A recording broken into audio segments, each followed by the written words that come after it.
4월 15일 코로나19 감염증 국내 발생 현황을 말씀드리겠습니다. 국내 발생 신규 확진자 수는 670명이고 해외 유입 사례는 28명으로 총 누적 확진자 수는 11만 2117명입니다.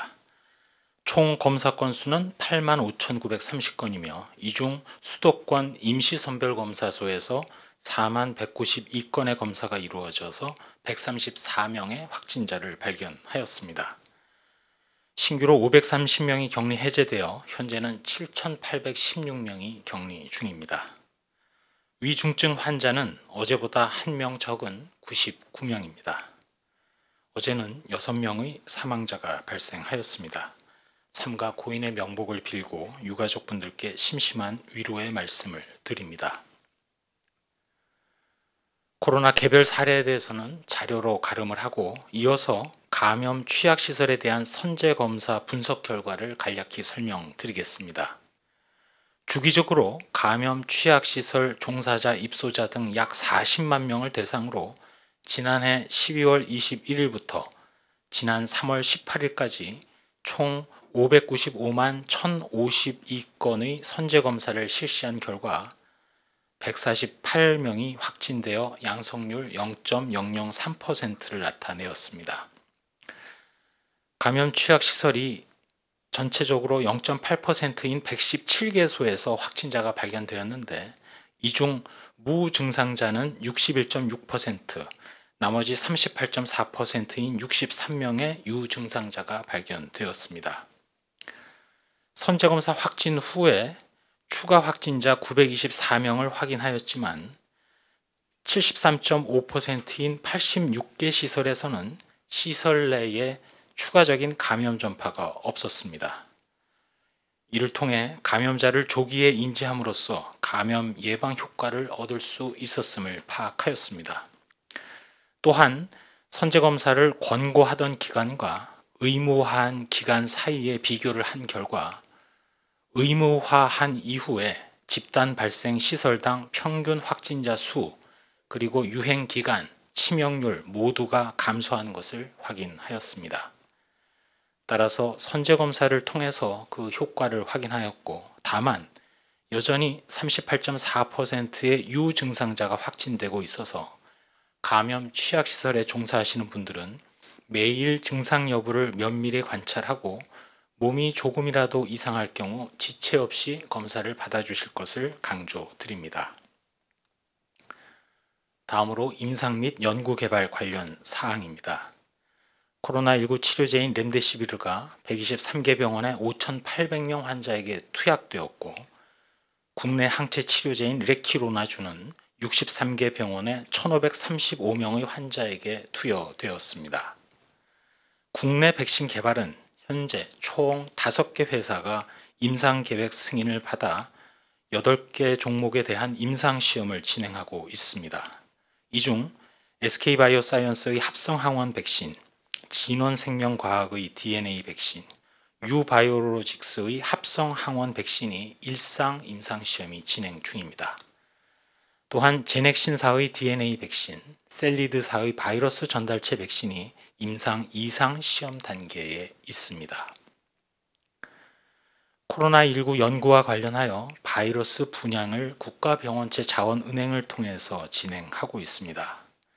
특별히 지난 4월 6일부터는 추가로 확보된 기타 변이의 하나인 미국 캘리포니아 변이 바이러스 주를 분양하고 있고 오는 4월 20일부터는 또 다른 기타 변이주인 미국 뉴욕 변이주 그리고 영국 나이지리아 변이주에 대해서도 자원화를 완료하여 분양을 개시하도록 하겠습니다. 이번에는 국내 항체 치료제의 변이 바이러스에 대한 효능 평가 결과를 설명드리겠습니다. 지난번 주요 변이인 영국, 남아공 변이 등에 대한 효능 평가를 말씀드린 바 있습니다. 이번에는 주요 변이는 아니지만 기타 변이인 미국 캘리포니아 변이 바이러스 2종에 대한 국내 항체 치료제 효능을 세포주 수준에서 분석한 결과 중화 효능이 있음을, 즉 효과가 있음을 확인하였습니다. 또 다른 기타 변이인 브라질형 변이 중 P2 변이주에 대해서도 중화능을 확인하였습니다. 다만 브라질형 변이 중 주요 변이에 해당하는 P1 변이주에 대해서는 바이러스 배양 이후 효능 평가를 진행할 예정임을 말씀드리고, 다른 기타 변이들이 있습니다. 미국 뉴욕형 변이 바이러스, 그리고 나이지리아 변이 바이러스 등에 대해서도 향후 항체 치료제의 중화 효능을 분석하여 결과를 말씀드리겠습니다. 전 세계적으로 늘어나고 있는 변이 바이러스에 대응하기 위해서 해당 항체 치료제의 제조사를 중심으로 해서 광범위 항체 치료제 개발에 최선을 다하고 있다는 말씀을 드립니다. 다음으로는 생활방역과 관련하여 행정안전부에서 운행 중인 안전신문고의 방역수칙 미준수 사례를 말씀드립니다. 최근 빨래방, 셀프 카페, 스터디 카페, 셀프 사진관 등 무인 영업점에 대한 수칙 미준수 사례가 신고되었습니다. 빨래방에서는 마스크 미착용 상태로 출입 명부도 비치되어 있지 않고 기침을 함에도 마스크를 내린 상황 등이 신고되었습니다. 셀프 스터디 카페의 경우에도 좌석 간 거리두기 미흡 등이 신고되었고, 셀프 사진관에서도 발열 체크 및 출입 명부 기재를 준수하지 않고 환기가 안 되는 좁은 공간에서 거리두기가 이행되지 않음이 신고되었습니다. 무인 영업점의 경우 자발적인 방역수칙 준수가 매우 중요합니다. 사업주와 관리자께서는 업장 내에 안내문, 홍보 포스터를 비치하고 출입자 발열 체크 및 출입 명부 기재, 좌석 테이블 간 거리두기 준수 등 기본적인 방역수칙이 이행될 수 있도록 해주시기 바랍니다.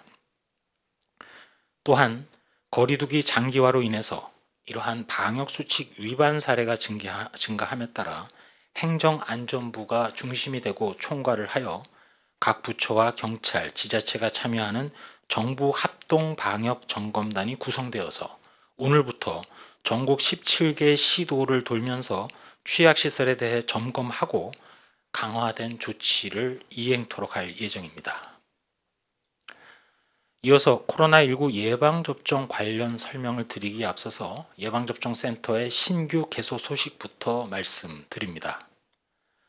오늘 예방접종센터 104개소가 새로 추가적으로 개소합니다. 평소 이전에 하루 3만여 명 접종해서 앞으로 7만 명 이상의 어르신들께서 예방접종을 받게 되실 것입니다. 전체적으로 접종 속도는 이전보다 2배 이상 빨라질 것으로 기대하고 있고, 어르신들을 중심으로 보다 안전하고 편안하게 접종을 받으실 수 있도록 진행하겠습니다. 이어서 코로나19 예방접종 현황입니다. 4월 15일 0시를 기준으로 신규 1차 접종자는 누적해서 총 128만 5,909명이 접종받았고, 2차 접종자는 누적해서 총 6만 569명이 2차 접종까지 완료하였습니다. 1분기 접종자 중 1차 접종이 완료된 비율은 88.2%입니다. 이를 접종 기간 및 대상자별로 보면 요양병원이 89.6%, 요양시설이 93.5%, 1차 대응 요원이 84.4%입니다. 또한 병원급 이상 의료기관은 85.6%였습니다. 2차 접종이 진행 중인 코로나19 치료병원의 경우에는 95.8%가 1차 예방접종을 맞았고 95.3%가 2차 예방접종을 완료하였습니다. 또한 2분기 접종자 중에는 누적해서 51만 7,529명이 접종을 받아서 접종률이 12.3%입니다. 이번 달 4월 1일부터 접종을 시작한 75세 이상 어르신의 경우는 1차 접종률이 6.4%, 그리고 노인시설 이용자, 입소자, 종사자 분들은 31.6%의 접종률을 나타냈습니다.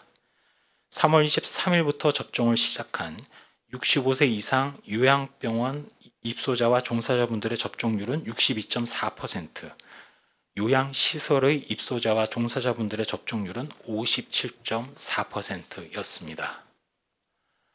예방접종 후 이상 반응은 신규로 아나필락시스 의심 사례가 1건, 중증 의심 사례가 1건, 그리고 사망 사례가 2건이 신고되어 사망 사례는 총 51건이 신고된 상황입니다.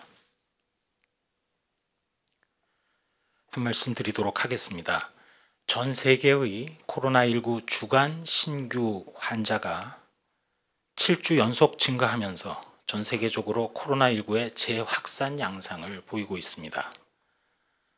백신 접종을 빠르게 시작하고 진행한 나라들조차 거리 두기의 이완 분위기 속에서 환자 수가 줄어들지 않고 있습니다. 미국의 경우 예방접종에 따른 일부 완화 조치를 시행함에 따라 발생이 다시 늘어나고 있고, 이웃 일본 또한 완화 조치 시행 이후 증가 양상을 보이고 있습니다. 독일은 변이 중 주요 변이의 하나인 영국 변이의 증가가 계속됨에 따라 완전한 봉쇄 조치를 지속하고 있는 상황입니다. 동남아, 중동, 서태평양 지역에서는 각각 인도, 방글라데시, 필리핀 등 지역 내에 크게 확진자 수가 늘어나는 국가를 중심으로 계속해서 최고치를 경신하고 있는 상황입니다. 환자가 급증한 프랑스도 전국적인 봉쇄 조치를 시작했고, 터키는 라마단 기간 동안 전면 봉쇄에 돌입을 했습니다. 국내 또한 하루 평균 600명대의 환자 발생이 지속되면서 전국적인 감염 확산 양상을 보이고 있습니다. 다만 국내에 위중증 그리고 사망자의 피해 규모가 증가하지 않고 있는 것은 그나마 좋은 면입니다. 이는 유행 지역 그리고 고위험 시설을 중심으로 하는 선제 검사, 고위험군에 대한 예방 백신의 접종, 지속적인 거리 두기의 시행과 준수, 또한 우리 의료진의 전문성, 건강보험 체계, 또 치료제의 영향 때문이라고 생각을 합니다. 우리가 지금 하고 있는 코로나19 방역 대책의 최종 목표는 피해 최소화입니다. 결국 위중증을 최소화하고 사망자의 발생을 최소화하는 것이 궁극적인 목표입니다. 이를 위해서 백신 접종도 65세 이상 고령층을 최우선으로 실시하고 있는 것입니다. 백신 확보 그리고 접종의 속도가 앞선 다른 나라들의 상황을 보면 이들 나라들은 이미 고위험군인 어르신층을 중심으로 막대한 희생을 치루었습니다. 사망자 규모만 해도 미국이 55만여 명, 영국이 12만여 명, 이스라엘은 6천여 명에 이릅니다. 현재로서는 코로나19를 지구상에서 완전히 퇴치하기는 어렵습니다. 인수 공통 감염병을 박멸하는 것은 불가능합니다. 그러나 피해는 최소화할 수 있습니다. 우리나라의 경우 1차로 65세 이상, 2차로 기저질환자에 대한 접종을 통해서 방어력이 확보가 된다면 그 순간이 바로 1단계로 국내의 집단 면역이 완성되는 시기이고 피해를 최소화시킨다는 목표가 실현되는 때입니다. 현재의 거리두기 체계 하에서 특별히 65세 이상 어르신들 중에서 아직 백신을 접종받지 않으신 미완료자분들 그리고 그 가족, 지인분들은 더더욱 철저히 거리두기 등 방역 수칙을 잘 지키고 이행해 주시기 바랍니다. 또한 모든 국민들께서도 우선 1차적으로 65세 이상 및 기저질환자 등 고위험군에 대한 방어력이 확보될 때까지는 어렵고 답답하시겠지만 방역 수칙을 반드시 준수해 주시기 바랍니다. 차질 없는 예방접종 추진 그리고 굳건한 방역 체계를 통해서 코로나 유행 상황조차도 안정될 수 있도록 방역당국으로서는 최선을 다하겠습니다.